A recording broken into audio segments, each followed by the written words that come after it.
Hello बच्चों, you are preparing for the UPSC and I wish that you become IAS and IPS.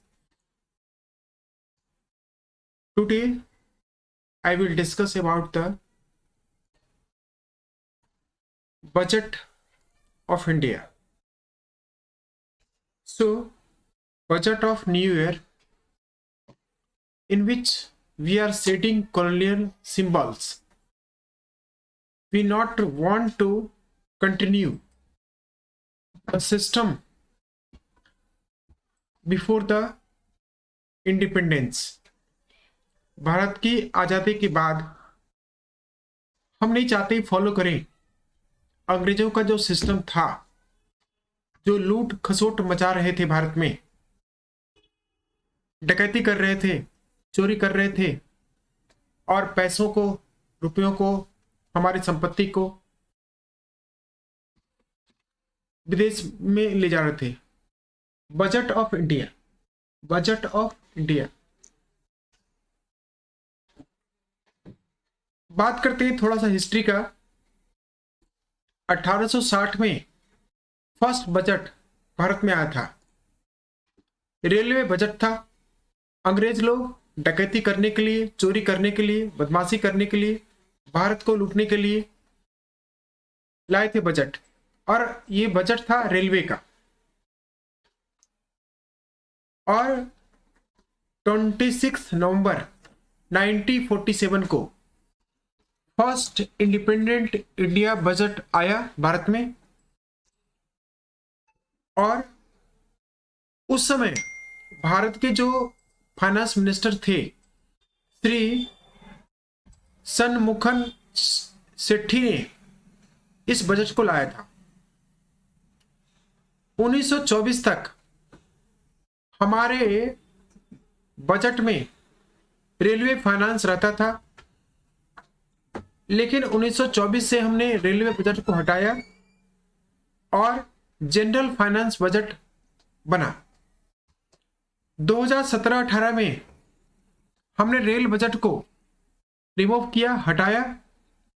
हम नहीं चाहते थे कि बार बार जो अंग्रेज करते रहे भारत में लूट खसोट, डकैती, और उसके बाद हमने उसको बनाया union budget, government of India का बजट। 2017-18 में हमने हटाया। पहले फरवरी के लास्ट में आता था बजट, उसको हमने जारी किया 1 फरवरी को बजट, ताकि हम जो भारत में क्या करने वाले हैं वो सब लोग आसानी से जान सकें। 2019 और 20 इसमें हमने वही खाता बजट बनाया, जिसमें हमने अटैची नहीं इस्तेमाल किया, और बजट पूरा जिसमें रेड कलर का जो कपड़ा होता है और उसको हम बांधते थे, ऐसा वही खाता हमने बनाया 2019 और 20 में। 2021-22 में हमने ग्रीन बजट बनाया, टैबलेट बजट। हम किसी कागज का इस्तेमाल नहीं कर रहे हैं, और इस तरीके से हम जो अंग्रेज लोग करते आए थे गलत काम, उससे हम बाहर निकले। तो वही खाता अभी का जो फाइनेंस मिनिस्टर हैं निर्मला सीतारमन, उन्होंने बनाया, जिसमें भारत सरकार का अशोक चक्र का सिंबल भी है। वही खाता के बारे में हम बता चुके हैं। कॉलोनियल सिंबल को हमने हटाया, ब्रिटिश सिंबल को हमने हटाया 2019 में, और वही खाता आया। हमने पहले भी डिस्कस कर चुके हैं ग्रीन बजट। 2021 में हमने चेंज किया पेपरलेस बजट, एनवायरनमेंट को ठीक रखने का बजट। पूरे भारत में कोई भी व्यक्ति, कोई भी एमपी, कोई भी जनरल पब्लिक यूनियन बजट को वेब पोर्टल पर ऐप पर उसको पढ़ सकता है, जानकारी ले सकता है। विजन फॉर अमृतकाल, आप वीडियो सुनेंगे स्टार्टिंग का, जब हमारा finance minister Shrimati Nirmala Sitharaman parliament में बोल रहे थे, लोकसभा में बोल रहे थे, तब उन्होंने कहा भारत का पहला अमृतकाल बजट है। अमृतकाल हमारे कल्चर में, भारत में सबसे उत्तम काल माना जाता है।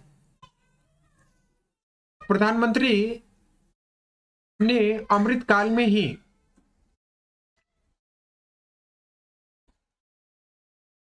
स्टार्ट किया श्री राम जन्मभूमि का पूजा इसी समय में। फिर जो ज्योग्राफिकल सेंटर है एमपी में, जिसको हम जानते हैं भगवान श्री कृष्ण जी के नाम से, और वहां भी अमृतकाल में ही इन्होंने पूरे मंदिर में 108 जो स्तंभ था और शिव जी का 108 रूप उन्होंने उद्घाटन किया। तो भारत का पहला अमृतकाल बजट, इसका पहला उद्देश्य है सिटीजन्स को, जो भारतीय हैं, उसको फोकस करना on the opportunities, on the नए कार्य, ग्रोथ का कार्य, और फोकस है यूथ पर, युवाओं पर। पहला बात है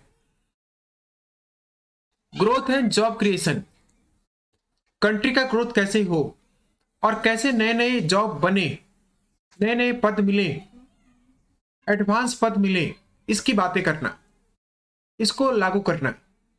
तीसरा था strong and stable macro economic environment. Strong बहुत मजबूत, शक्ति बहुत ज्यादा, stable consistent, and macro economic पूरे वर्ल्ड में हम आगे कैसे बढ़े, ऐसा एनवायरनमेंट देश में क्रिएट करना। 2023 के बजट के पहले एक बार आपको रिवीजन कराते हैं 2022 का बजट क्या था। 2022-23 में भी अमृतकाल आया था और हमने 75 साल इंडिया का पूरा किया, और 100 साल तक कहां जाएंगे, कितना ग्रोथ होगा, उसकी बात किया था एक साल पहले। तो उस समय हमारे पास 4 प्रायोरिटी था, 4 विशेषताएं थी अमृतकाल में। पहला नाम है पीएम गति शक्ति, दूसरा नाम है इंक्लूसिव डेवलपमेंट। इंक्लूसिव डेवलपमेंट का मतलब है सबका साथ सबका विकास, ऐसे आप बोल सकते हैं। एंड सनराइज सेक्टर, जहां पर हमारा बहुत ज्यादा ग्रोथ हो सकता है, जहां पर सबसे ज्यादा एनर्जी मिल सकता है, वो सन है। ऐसी प्रोडक्टिविटी, ऐसा डेवलपमेंट भारत का हो जाए, तीसरा पॉइंट है। चौथा एनर्जी ट्रांजैक्शन, एनर्जी को कैसे हम ट्रांजिट करें, प्रोड्यूस करें, बहुत ज्यादा बनाएं, और क्लाइमेट एक्शन कितना अच्छा हो भारत का, कितना एनवायरनमेंट क्लीन हो, ग्रीन हो, और भारत का विकास कैसे हो, इसकी बात करना। अब हम बात करते हैं ऐसी 7 पॉइंट का बजट 2023-24। 12 महीने का बजट होता है, पहले भी बोला था, पिछली क्लास में भी, और इसलिए हम बोलते हैं 2023 एंड 24। अमृतकाल बजट 7 पॉइंट्स है, 7 प्रायोरिटीज है, 7 इंप्रूवमेंट की बात कर रहे हैं। पहला है इंक्लूसिव डेवलपमेंट, फिर से मैं बोल रहा हूं, सबका साथ सबका विकास, reaching the last mile. Bharat के पहले राष्ट्रपति डॉक्टर राजेंद्र प्रसाद पार्लियामेंट में बोला था, लोकसभा में बोला था, और कहा था कि पार्लियामेंट तब सक्सेस होगा हम भारतीय लोग भारत के सारे सांसद, मिनिस्टर्स और हमारा मंत्रालय तब सक्सेस होगा जब हम एक एक व्यक्ति तक, भारत के एक एक व्यक्ति तक विकास का कार्य पहुंचेगा। So second point, reaching the last mile, it is the vision by the first president of India and today we are also following the same condition. Third, infrastructure investment. Fourth, unleashing the potential. आपकी potential कितनी है, आपकी capacity क्या है, आपको समझना पड़ेगा। And it is also following the green growth. Environment clean is the purpose. Fifth, that is green growth. Sixth is youth power. So youngster has the biggest power and biggest potential to develop. Financial sector is seventh point. Now this budget is named as Saptarishi, 7 priorities. हमारे culture में ईश्वर ने 7 महर्षियों को, 7 ब्रह्मर्षियों को बनाया जिसकी जानकारी थी ब्रह्मांड की, पूरे यूनिवर्स की। So the budget is named as Saptarishi, 7 ऋषियों का बजट। पहला पॉइंट है इंक्लूसिव डेवलपमेंट, सबका साथ सबका विकास, हर जगह काम हो, हर जगह डेवलपमेंट हो, सबका डेवलपमेंट हो, इसको मैं बोल रहा हूं inclusive development. Second thing, infrastructure and investment.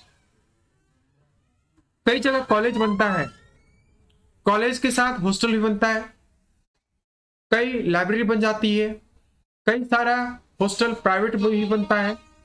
तो इंफ्रास्ट्रक्चर बनेगा, नए कॉलेज बनेंगे, नए सिस्टम डेवलप होगा, नया हॉस्पिटल बनेगा, नया रेसिडेंस बनेगा, तो ये come under the infrastructure and investment.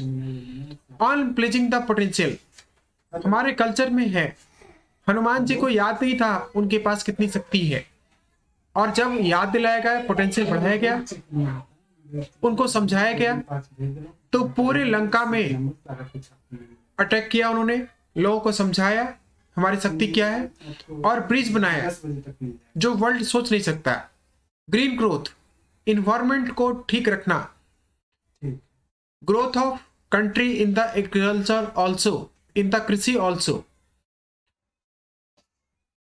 Again financial sector, we are talking about the banking system, financial system like the RBI and multiple banks of the India, industries of the India, so that economy of the India can increase. And we also focus youth power, younger generation, given a new guideline, new training, no skill development programs, so that come under what? Youth power. Reaching the last mile, अंतिम बात जो लक्ष्य है, अंतिम लक्ष्य है देश का, हर एक व्यक्ति पर डेवलपमेंट का इफेक्ट हो, उसको फायदा हो, इसकी बात करना। इसी में बात करते हैं मनी कहां से आता है, rupees come from, what are the sources, what are the actual abilities we can get the money. So rupees come from the borrowing and other liabilities. हम कर्जा लेते हैं, कर्ज में काम करते हैं, देश भी वर्ल्ड बैंक से, IMF से कर्जा लेके आता है, या तो भारत के में जहां भी डेवलपमेंट हो रहा है किसी सेक्टर में, वहां से कर्जा लेता है। दूसरा सिस्टम है जहां से रुपया आता है, पैसा आता है, गुड्स एंड सर्विस टैक्स 70% इसमें है, दिया हुआ है ग्राफ में। इनकम टैक्स तीसरा है 15%, सेम टैक्स है कॉरपोरेशन टैक्स, जैसे दिल्ली में बात करें तो एमसीडी, या बड़े बड़े शहरों से इनकम, बड़े बड़े घरों का टैक्स, या system of taxing of the houses and at the business places, so comes under the corporation tax. Now another source is union exercise duties. सरकार कई सारा टैक्स लगाती है, वहां से कुछ इनकम होता है और उसको डेवलपमेंट में कंट्री का खर्च करती है। और टैक्सेस हैं नॉन टैक्स रेसिप्ट 6%, जहां टैक्स नहीं लगता फिर भी कुछ बिल आते हैं। नॉन डेप्ट कैपिटल रिसिप्ट 2% एंड कस्टम 4%। तो मेजर पार्ट है कर्जा लेना। कर्जा लेंगे तो वापस करना भी पड़ेगा।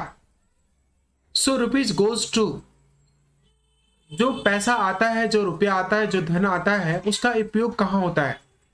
फर्स्ट टू पे बैक, जो लोन लिया है लोन को वापस करना। 20% पैसा भारत सरकार का जाता है लोन पेमेंट पर। और उसके बाद सबसे ज्यादा पैसा खर्च होता है central sector schemes, 17%। Central government बहुत सारा स्कीम पूरे भारत में लाती है, स्टेट गवर्नमेंट को पैसे देती है, स्टेट गवर्नमेंट उसको इंप्लीमेंट करता है, पैसे खर्च करता है। That comes under the central sector schemes. Second पैसा खर्च होता है major 18%, state share of taxes and duties. जब भारत सरकार टैक्स लेती है तो कुछ हिस्सा स्टेट के पास जाता है और स्टेट उसको खर्चा करता है अपने डेवलपमेंट में। 9% finance commission and another transfer. Financial commissioner बताता है कि कहाँ पैसा खर्च करना है, कैसे खर्च करना है, कैसे उसको डेवलप करना है देश को। तो 9% पैसा यहां पर खर्च होता है। सेंट्रली स्पॉन्सर्ड स्कीम, इसमें स्टेट गवर्नमेंट और सेंट्रल गवर्नमेंट दोनों मिलकर काम करता है। 50% पैसा सेंट्रल गवर्नमेंट देता है, 50% उसी काम का पैसा स्टेट गवर्नमेंट खुद से खर्च करते हैं, लेकिन दोनों साथ मिलकर के काम करता है। अदर एक्सपेंडिचर, अदर खर्चा है 8% भारत सरकार का। कई बार किसी राज्य में आ गया सुनामी, कई बार आ गया बाढ़, तो किसी इमरजेंसी की बात है जैसे कोविड आ गया, तो ये comes under the other expenditure. Defence में 8% है। सब्सिडीज, आप पेट्रोल खरीदते हैं, महंगे सामान खरीदते हैं, सरकार उसमें छूट देती है पैसे का। महंगाई कम हो सोसाइटी में, आसपास में, शहरों में, इसके लिए सरकार, भारत सरकार खर्चा करती है। That comes under subsidies 7%। फिर खर्च आता है पेंशन, 4% पैसा जो सरकारी नौकरी से रिटायर होते हैं उनको पेंशन मिलता है, तो यहां भी पैसा खर्च है। तो हमने बात किया कि पैसा कहां से आता है गवर्नमेंट के पास में, सेंट्रल गवर्नमेंट के पास में। हमने चर्चा किया कि पैसा कहां खर्च होता है मेजर। अगले क्लास में बजट का हम डिस्कस करेंगे दोबारा। अब डिफरेंट डिपार्टमेंट, डिफरेंट मिनिस्ट्रीज कैसे चलता है उसमें काम, उसकी बात हम करेंगे। और भारत का संविधान आर्टिकल 112 और आर्टिकल स्टेट के लिए जो बजट बनता है 202, ऐसा चर्चा करके हम अगली क्लास बजट का स्टार्ट करेंगे। Thank you very much.